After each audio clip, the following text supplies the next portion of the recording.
Oke, Assalamualaikum warahmatullahi wabarakatuh. Kali ini kita akan membahas terkait dengan faktor-faktor yang dapat mempengaruhi kesehatan lansia. Masih pada mata kuliah keperawatan komunitas 3 yang membahas tentang keperawatan gerontik atau keperawatan lansia. Nah, tujuan kita mempelajari materi pada kali ini adalah bagaimana kita bisa mendeskripsikan pola hidup sehat pada lansia.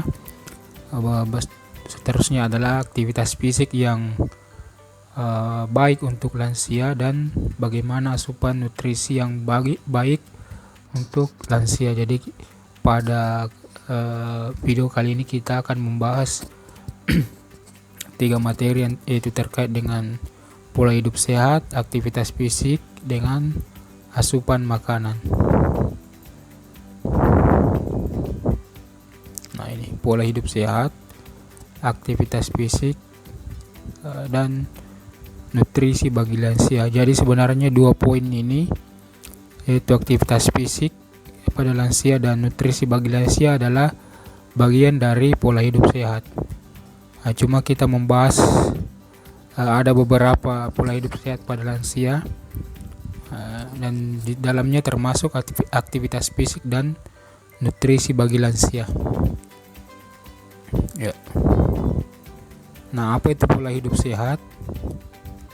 Pola itu berarti sesuatu yang mempunyai bentuk atau teratur. Jadi sebuah pola dinamakan sebuah pola kalau susunannya teratur atau mempunyai bentuk yang jelas.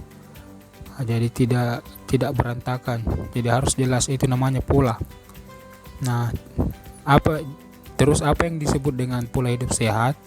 Jadi pola hidup sehat berarti kegiatan yang dilakukan secara teratur atau terus-menerus atau dilakukan secara berulang, atau bisa dikatakan sebagai rutinitas untuk memperoleh hidup yang lebih sehat atau untuk mempertahankan kesehatan. Nah, itu definisi dasar dari pola hidup sehat. Nah, selanjutnya lansia itu harus menerapkan pola hidup sehat supaya lansia dapat tetap menjaga kesehatannya. Karena sebagaimana kita ketahui pada pembahasan sebelumnya bahwa lansia ini mengalami penurunan fungsi dari tubuhnya, atau banyak fungsi-fungsi dari tubuh sudah mulai menurun, sehingga untuk menjaga kesehatannya supaya tidak terlalu drop, supaya tetap terjaga kesehatannya, maka pola hidupnya harus diatur supaya menjalankan pola hidup yang sehat.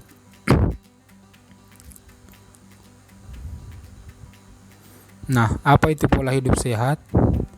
Apa saja yang termasuk di dalam pola hidup sehat? Yang pertama adalah pengaturan makanan. Jadi bagaimana makanan diatur sedemikian rupa supaya apa yang dibutuhkan oleh tubuh lansia itu pula yang dikonsumsi. Jadi komposisi makanan yang ada dalam tubuhnya tidak kurang dan tidak juga berlebihan. Jadi sesuai dengan kebutuhannya. Karena kalau terjadi kelebihan juga akan menimbulkan masalah. Begitu juga kalau kekurangan nutrisi atau kekurangan makanan juga akan menimbulkan masalah. Contohnya kalau gizi berlebihan seperti diabetes, atau kalau terlalu banyak mengkonsumsi lemak bisa risiko jantung, penyakit-penyakit kardiovaskuler seperti hipertensi, bahkan bisa terjadi stroke apabila yang itu disebabkan oleh konsumsi makanan yang tidak sehat. Nah, selanjutnya adalah physical activity atau aktivitas fisik, atau bisa disebut sebagai olahraga. Jadi lansia juga harus mengatur olahraganya. Jangan sampai kurang bergerak sehingga mungkin bisa terjadi kekakuan sendi atau penumpukan kolesterol dalam pembuluh darah dan lain-lain. Dan juga tentu aktivitas fisik yang ada pada lansia atau olahraga yang dilakukan oleh lansia itu harus disesuaikan supaya tidak terlalu membebani fisiknya. Jangan juga memberikan aktivitas atau olahraga kepada lansia yang tidak mampu dibebani oleh fisiknya. Jadi harus juga disesuaikan dengan fisik lansia, tidak boleh berlebihan dan harus juga tetap ada olahraganya. Nah, selanjutnya yang ketiga adalah personal hygiene atau kebersihan diri. Nah, ini perlu diterapkan juga pada lansia, bagaimana supaya dia tetap hidup bersih, supaya terhindar dari berbagai macam penyakit. Karena sebagaimana kita ketahui kembali bahwa lansia sangat rentan terhadap penyakit, jadi harus dijaga hygiene-nya supaya dia bisa tercegah dari penyakit-penyakit yang timbul dari keadaan tidak bersih, terutama penyakit-penyakit infeksi. Selanjutnya adalah bagaimana mengelola stres dari lansia. Karena lansia ini sangat rentan juga dengan stres, mungkin karena banyak pikiran atau beban pikiran yang dimiliki sehingga risiko stresnya sangat tinggi. Maka harus stresnya harus dikelola supaya tidak menjadi depresi. Karena bila terjadi depresi pada lansia ini bisa membahayakan kesehatannya sendiri. Selanjutnya yang kelima, dalam pola hidup sehat lansia itu, lansia juga membutuhkan yang namanya liburan. Jadi bukan cuma yang muda-muda membutuhkan liburan, lansia juga membutuhkan liburan sebagai refreshing atau hiburan bagi mereka supaya pikirannya tidak terlalu tegang. Jadi mereka juga butuh hiburan atau liburan. Nah, selanjutnya adalah mereka harus dihindarkan dari rokok, terutama dua hal ini, rokok dengan alkohol. Karena kita ketahui yang muda saja, bagi kita yang muda saja, rokok dan alkohol ini sangat membahayakan kesehatan, apalagi mereka yang sudah hidup lansia. Nah, ini 6 poin yang harus dijaga pada lansia supaya mereka tetap terjaga kesehatannya dan tidak mudah terserang oleh penyakit. Dan selain itu mereka juga bisa tetap menjalankan hidup seperti biasa. Jadi yang pertama makanan, yang kedua adalah faktor atau physical activity atau olahraga, hygiene atau kebersihan, bagaimana mengelola stres, liburan, serta menghindari hal-hal yang bisa merusak kesehatan seperti rokok dan alkohol. Nah, apa-apa saja aktivitas fisik yang bisa dilakukan oleh lansia. Di sini saya sampaikan beberapa poin yang bisa kita terapkan pada lansia, terutama apabila kalian nanti ditugaskan sebagai perawat lansia baik di masyarakat atau di rumah atau panti lansia. Nah, ini aktivitas fisik pada lansia. Sini ada beberapa. Yang pertama adalah kita bisa memberikan latihan aerobik. Jadi latihan aerobik ini merupakan olahraga yang bisa membantu dalam mengoptimalkan kerja jantung dan paru-paru lansia. Nah, jadi karena jantung dan paru-paru ini adalah organ vital pada manusia, maka harus tetap dijaga kesehatannya. Nah, salah satu cara untuk menjaganya adalah dengan melakukan latihan aerobik, terutama pada lansia. Karena olahraga atau latihan aerobik ini cenderung lebih ringan untuk dilakukan, sehingga cocok untuk para lansia, supaya selain untuk menyehatkan paru-paru dan jantungnya, bisa juga dilakukan karena termasuk dalam olahraga ringan, tidak terlalu membebani fisik lansia. Nah, contoh dari latihan aerobik ini termasuk adalah berjalan santai, ada juga bersepeda dan berenang. Sebenarnya ada juga namanya senam-senam aerobik, senam-senam yang untuk melatih jantung dan paru. Biasa juga ada khusus senam lansia, seperti itu. Selanjutnya adalah latihan penguatan otot. Nah, ini juga harus atau biasanya diberikan kepada lansia. Tujuannya adalah untuk memperkuat dan menyokong otot dan jaringan ikat. Jadi bagaimana supaya otot lansia tidak atau masih kuat, atau supaya ototnya masih bisa berfungsi dengan baik, maka dilakukan latihan penguatan otot. Selain itu, latihan ini juga bisa berfungsi sebagai untuk memperbaiki jaringan ikat. Jaringan ikat itu seperti persendian, bagaimana supaya tidak kaku, kita harus sering melakukan latihan. Jadi ada namanya latihan penguatan otot supaya jaringan ikat itu tetap berfungsi dengan baik.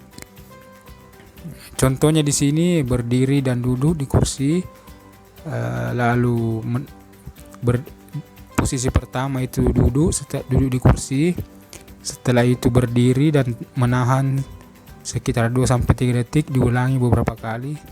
Itu salah satu contoh latihan untuk penguatan otot. Nanti ada contohnya di belakang. Nah, selanjutnya adalah latihan fleksibilitas dan keseimbangan. Nah, dalam latihan fleksibilitas dan keseimbangan ini yaitu aktivitas untuk mempertahankan kisaran sendi.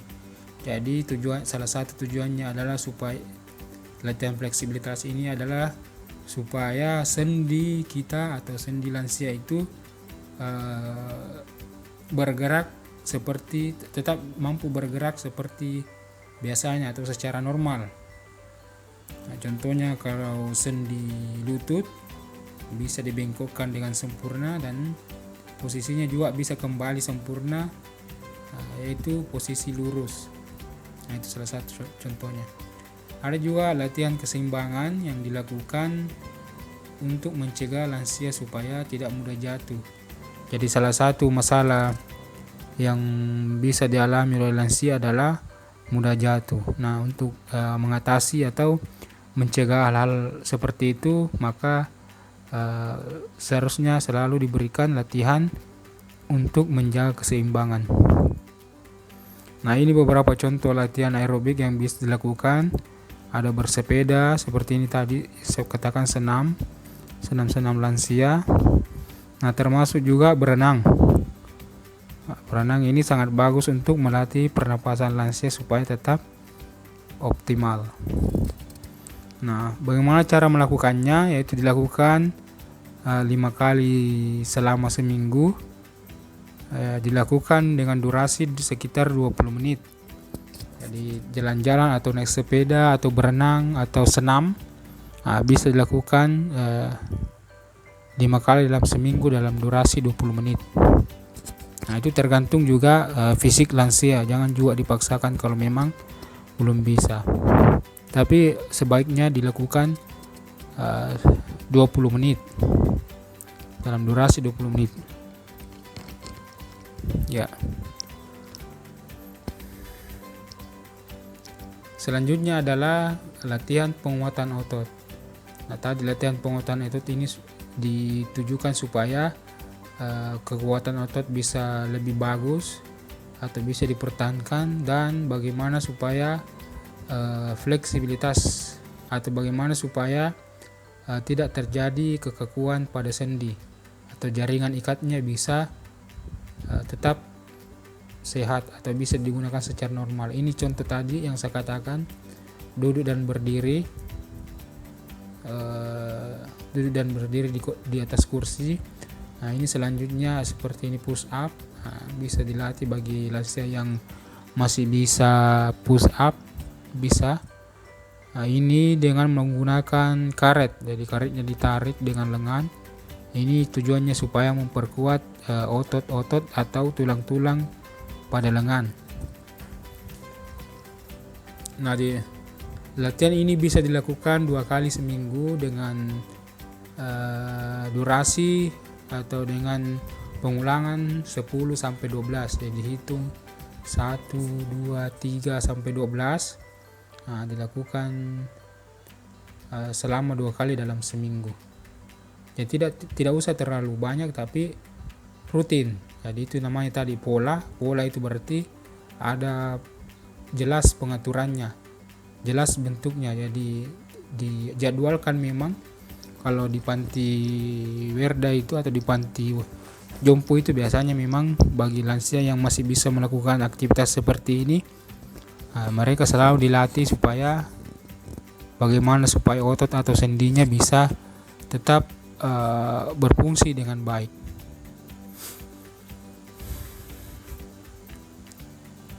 Nah, selanjutnya adalah latihan fleksibilitas dan keseimbangan. Nah, ini contohnya untuk latihan keseimbangan ya. Jadi seperti jalan model. Jadi kita lansia disuruh berdiri dengan atau berjalan pada satu garis lurus beberapa langkah supaya keseimbangannya bisa dilatih. Nah, ini dilakukan 3 kali seminggu dengan 3 sampai 4 kali. Jadi jaraknya mungkin sekitar 5 atau 7 sampai 7 meter berjalan dengan cara seperti ini, dengan jalan pada garis lurus. Nah, selain itu ini juga untuk fleksibilitas sendi bisa lakukan senam seperti ini, senam sendi. Ini biasanya di tempat-tempat aerobik ya. Jadi bisa dilakukan, dijadwalkan 3 kali dalam seminggu untuk latihan fleksibilitas dan keseimbangan, terutama pada lansia. Nah, apa manfaat dari untuk fisik lansia, untuk latihan fisik lansia ini?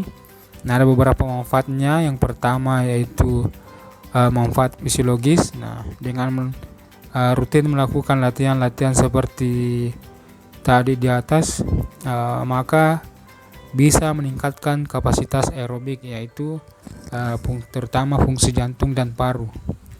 Untuk meningkatkan fungsi jantung dan parunya, itu salah satu tujuan untuk melakukan pola hidup dengan sering berolahraga atau sering berolahraga pada lansia. Salah satu tujuan fisiologisnya adalah untuk meningkatkan kapasitas aerobik.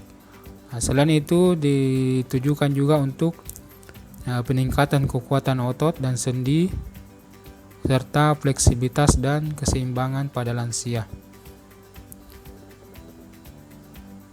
Nah, adapun secara psikologis, jadi olahraga ini juga bukan hanya bertujuan untuk memperbaiki kekuatan fisiknya saja, tapi juga bisa memperbaiki kondisi psikologis pada lansia. Jadi kalau lansia atau kita saja ini kalau sering berolahraga, pasti juga akan meningkatkan atau memperbaiki psikologis kita, terutama bisa meningkatkan mood, bisa mengurangi risiko pikun, dan bahkan juga bisa mencegah depresi. Ya, karena dengan berolahraga berarti atau dengan berolahraga yang teratur akan meningkatkan sirkulasi darah, sehingga saraf dan sel-sel bisa berfungsi dengan baik. Makanya banyak berolahraga.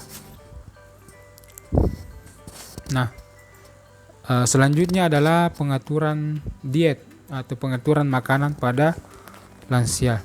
Nah, makanan ini sebagaimana saya sampaikan tadi, dalam pengaturan makanan lansia ini harus tepat, tidak boleh berlebihan dan juga tidak boleh kurang.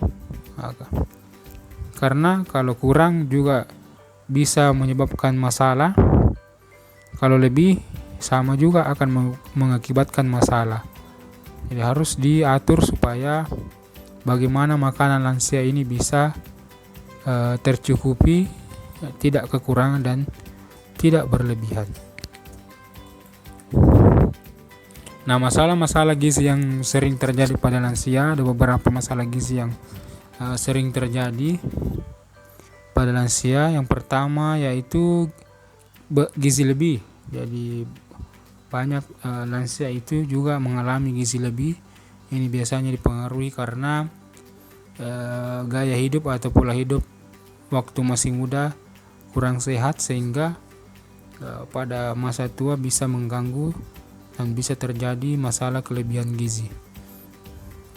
Nah, hal ini juga bisa disebabkan karena pada usia lansia itu pergerakan sudah mulai menurun.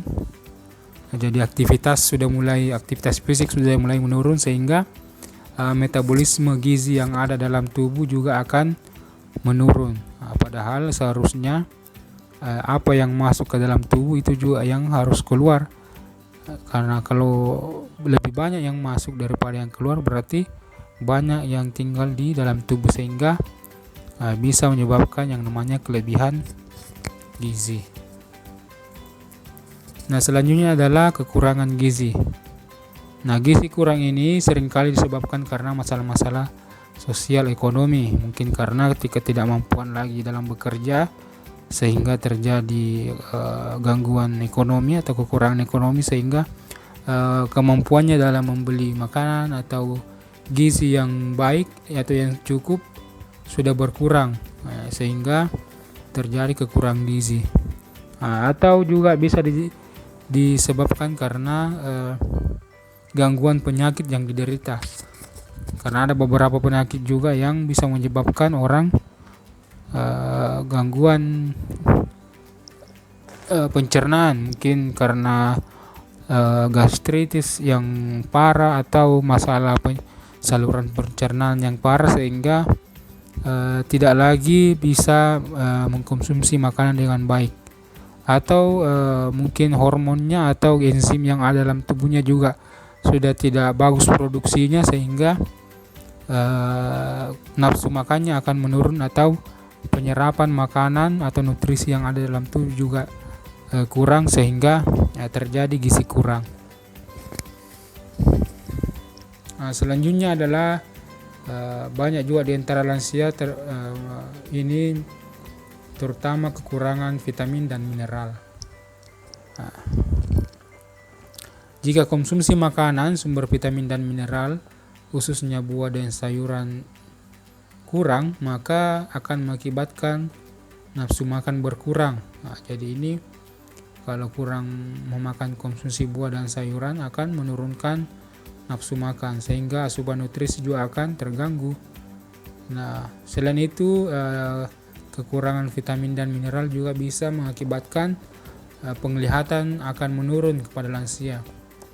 Kulit terlihat kering, kita juga atau lansia juga akan sering terlihat lesu dan kurang bersemangat.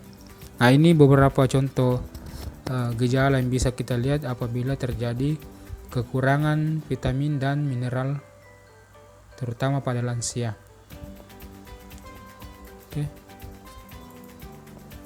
Nah, bagaimana kebutuhan gizi yang seharusnya ada pada lansia?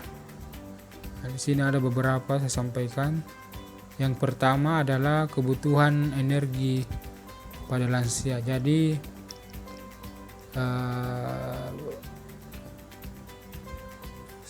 manusia pada dasarnya tetap membutuhkan energi dan untuk proses untuk berbagai proses di dalam tubuh. Jadi energi ini sangat dibutuhkan dalam tubuh. Nah, untuk lansia itu sekitar 15-20% membutuhkan asupan energi di dalam tubuhnya. Jadi energi ini ada beberapa sumbernya, bisa dari karbohidrat, bisa juga dari lemak. Nah, ini beberapa contoh sumber energi dari untuk energi seperti nasi, jagung, ada juga roti dari umbi-umbian, kentang. Semua ini mengandung energi yang tinggi. Jadi seperti nasi ini sangat tinggi kandungan energinya. Jadi yang pertama yang dibutuhkan oleh lansia adalah kebutuhan energi, yaitu sekitar 15-20%. Nah, selanjutnya adalah kebutuhan protein. Nah, kebutuhan protein sebagaimana diketahui bahwa protein itu adalah salah satu gizi yang sangat penting dalam tubuh, dan untuk bagi lansia itu dibutuhkan antara 0,8 sampai 1 gram per berat badannya. Nah, jadi itu kalau ahli gizi dia betul-betul memperhitungkan bagaimana asupan proteinnya. Diperkirakan memang bahwa untuk 1 kilogram berat badan lansia itu membutuhkan sekitar 0,8 dari 1 gram sampai 1 gram protein yang dibutuhkan. Nah, sumber protein yang tinggi di sini ada beberapa yang saya tampilkan. Ada telur, ada daging, ikan, alpukat, kacang-kacangan, ada juga dari beberapa dari buah-buahan seperti pisang, dari kentang. Nah, itu semua itu beberapa sumber protein yang tinggi. Jadi bisa diaturkan dietnya atau makanannya untuk lansia seperti makanan-makanan yang tampil. Nah, selanjutnya adalah kebutuhan lemak. Dan jadi lansia juga masih membutuhkan lemak. Jadi lemak itu sebenarnya juga dibutuhkan oleh tubuh, tapi dengan syarat jangan juga berlebihan.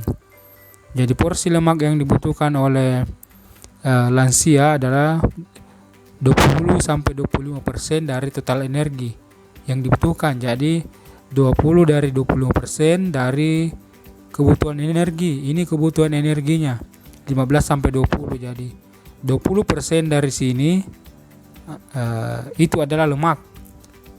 Nah, yang lainnya itu bisa didapatkan dari karbohidrat. Seperti itu perhitungannya. Jadi lemaknya 20%, selebihnya itu bersumber dari karbohidrat seperti nasi, roti, atau jagung dan lain-lain. Nah, seperti itu.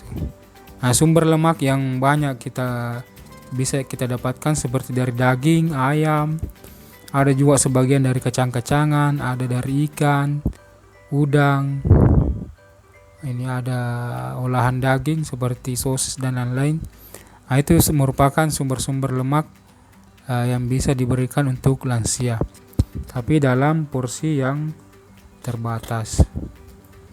Nah, selanjutnya kebutuhan gizi pada lansia adalah vitamin dan mineral. Nah, jadi vitamin dan mineral ini bisa didapatkan dari sayur-sayuran. Ya, jadi banyak bisa dapat di sayuran seperti pisang, dari buah-buahan seperti pisang, jeruk, semangka, apel, tomat dan lain-lain. Nah, itu beberapa sumber mineral. Nah, ini mineral sebagai nutrisi pendukung dalam metabolisme yang ada di dalam tubuh. Nah, selanjutnya adalah kebutuhan serat. Nah, jadi lansia juga membutuhkan serat. Nah, serat ini salah satu fungsinya adalah supaya memperlancar proses pembuangan pada sisa-sisa makanan. Jadi supaya lancar pembuangannya, maka kita juga butuh yang namanya serat. Nah, selain itu juga serat ini bisa membantu dalam metabolisme di dalam tubuh. Hampir sama fungsinya dengan vitamin dalam metabolisme, tapi fungsi utama dari serat adalah bagaimana memperbaiki sekresi dari sisa makanan yang sudah diserap oleh tubuh. Nah, kebutuhannya itu sekitar 25-30 gram per hari. Nah, sumber-sumber serat yang banyak bisa kita dapat dari buah-buahan seperti pisang, apel, bisa juga dari kacang almond atau dari sayur-sayuran berwarna hijau, ada juga dari kelapa, kacang-kacangan. Nah, semua itu tempe juga ada di sini. Nah, semua itu makanan yang memiliki serat yang tinggi. Nah, selanjutnya yang terakhir yang dibutuhkan oleh lansia adalah air. Air ini sebagai pelarut dalam tubuh, sebagai penetralitas di dalam tubuh, sehingga semakin banyak air yang dikonsumsi semakin bagus. Jadi kebutuhan normalnya untuk lansia itu antara 6 sampai 8 gelas per hari. Jadi itu kebutuhan normal dari lansia. Jadi sebenarnya semua 6 nutrisi ini, 6 jenis gizi ini juga dibutuhkan bukan cuma lansia, kita juga sebagai bahkan dari bayi juga butuhkan semua 6 jenis gizi ini. Cuma untuk lansia ada pengaturan khusus supaya sesuai dengan kebutuhannya, supaya tidak terjadi kelebihan dan tidak juga kekurangan. Nah, selanjutnya ini ada beberapa pengaturan diet pada lansia, pengaturan makanannya supaya bisa diserap oleh tubuhnya dengan baik, supaya nutrisi-nutrisi yang masuk bisa digunakan secara baik. Maka harus diatur dietnya supaya tidak sia-sia makanan yang masuk ke dalam tubuhnya. Nah, yang pertama adalah tentu harus menyediakan makanan yang bergizi dan beraneka ragam. Jadi bukan cuma satu jenis gizinya. Jadi kalau bisa semua gizi dari energi, protein, vitamin, mineral, dan seratnya sampai airnya harus dipenuhi secara utuh supaya kebutuhan gizinya bisa terpenuhi dan beraneka ragam. Nah, jangan juga itu saja, supaya tidak ada kebosanan, jadi tidak bosan dalam pemenuhan gizi. Selanjutnya adalah porsi makanan yang sedikit tapi sering. Nah, jadi dalam memberikan diet atau makanan kepada lansia tidak usah juga langsung memberikan porsi yang besar atau menentukan bahwa harus 3 kali sehari seperti kita secara normal. Tapi sebagaimana diketahui bahwa pada lansia terjadi penurunan berbagai fungsi tubuhnya, maka harus diatur supaya dalam pemberian porsi makanan diberikan sedikit-sedikit, jangan langsung banyak tapi sering. Mungkin setiap 2 jam atau 3 jam dikasih lagi dengan porsi yang sedikit, supaya nanti penyerapan nutrisi yang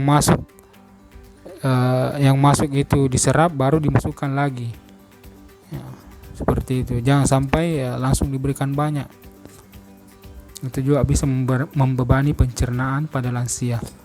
Nah, selanjutnya adalah memperbanyak minum air. Nah, ini jelas dengan banyak minum air maka banyak metabolisme yang bisa berjalan dengan baik dengan mengkonsumsi air dengan yang bagus, yang banyak. Nah, selanjutnya adalah membatasi makanan yang mengandung gula dan minyak. Jadi diusahakan supaya lansia tidak mengkonsumsi atau mengurangi makanan yang mengandung gula, terutama gula kompleks seperti gula pasir, supaya itu tadi dihindari tidak terjadi diabetes. Dan juga makanan-makanan yang mengandung lemak atau berminyak seperti goreng-gorengan atau mentega dan lain-lain. Nah, selanjutnya bila lansia sulit mengunyah, maka bisa diberikan strategi supaya tetap bisa makan dengan baik. Jadi asupan makanan bisa tetap baik. Kita berikan makanan yang halus, seperti bubur umpamanya. Jangan memberikan makanan yang keras-keras atau lembek seperti bubur, supaya asupan nutrisinya tetap bisa bagus. Mungkin karena sudah umpung atau sudah terjadi gangguan pencernaan sehingga sulit untuk mengkonsumsi makanan-makanan yang normal seperti biasa. Jadi diberikan makanan yang halus atau lembek, atau bisa juga dicincang-cincang seperti buah-buahan. Karena kayak apel, kalau langsung dia gigit mungkin susah, tapi kalau sudah dicincang-cincang, dikasih kecil-kecil baru diberikan, itu mungkin lebih mudah untuk dikonsumsi. Nah, selanjutnya adalah bagaimana agar lansia bisa mengkonsumsi buah dan sayuran yang banyak dan menghindari konsumsi suplemen serat. Jadi kalau umpamanya ada lansia yang sulit buang air besar, jangan dulu langsung dikasih makan atau obat pencahar atau obat yang bisa memperlancar buang air besar. Kasih saja dulu buah-buahannya dan sayuran yang banyak. Jangan sampai kalau langsung dikasih obat bisa tambah memperburuk pencernaannya, karena biasanya pada lansia itu terjadi kekakuan terutama pada ususnya, sehingga terjadi gangguan pada pembuangan atau eliminasi, atau gangguan pada BAB. Makanya jangan dibiasakan diberikan suplemen serat atau obat pencahar. Nah, selanjutnya bagaimana supaya lansia ini banyak mengkonsumsi susu atau olahannya. Selain itu juga dianjurkan supaya banyak makan ikan, kacang-kacangan untuk mencegah keropos tulang. Jadi susu, ikan dan kacang-kacangan ini mengandung kalsium sehingga bagus untuk tulang, karena kebanyakan penyakit pada lansia adalah masalah tulang seperti artritis atau kekakuan sendi, itu termasuk karena kekurangan kalsium, sehingga harus diberikan konsumsi susu atau olahannya, bisa juga dengan ikan atau kacang-kacangan. Nah, ini yang penting juga adalah bagaimana lansia itu dibatasi konsumsi kopinya, kopi, coklat atau teh, atau minuman yang bersoda, karena itu supaya bagaimana pencernaannya tetap bisa berfungsi dengan baik, karena minuman-minuman seperti ini biasanya akan mengganggu pencernaan pada lansia. Makanya perlu dibatasi supaya penyerapan nutrisi atau gizi yang ada dalam tubuh tetap berjalan dengan baik. Nah, itulah tadi pembahasan kita terkait dengan faktor-faktor yang mempengaruhi kesehatan lansia, dan mudah-mudahan apa yang kita bahas pada video kali ini bisa memberikan manfaat untuk kita semua. Dan apabila ada pertanyaan, silakan ditanyakan di Google Classroom, di forum Google Classroom, dan nanti saya akan memberikan tugasnya terkait materi ini di Google Classroom. Ya, terima kasih atas kesempatannya. Assalamualaikum warahmatullahi wabarakatuh.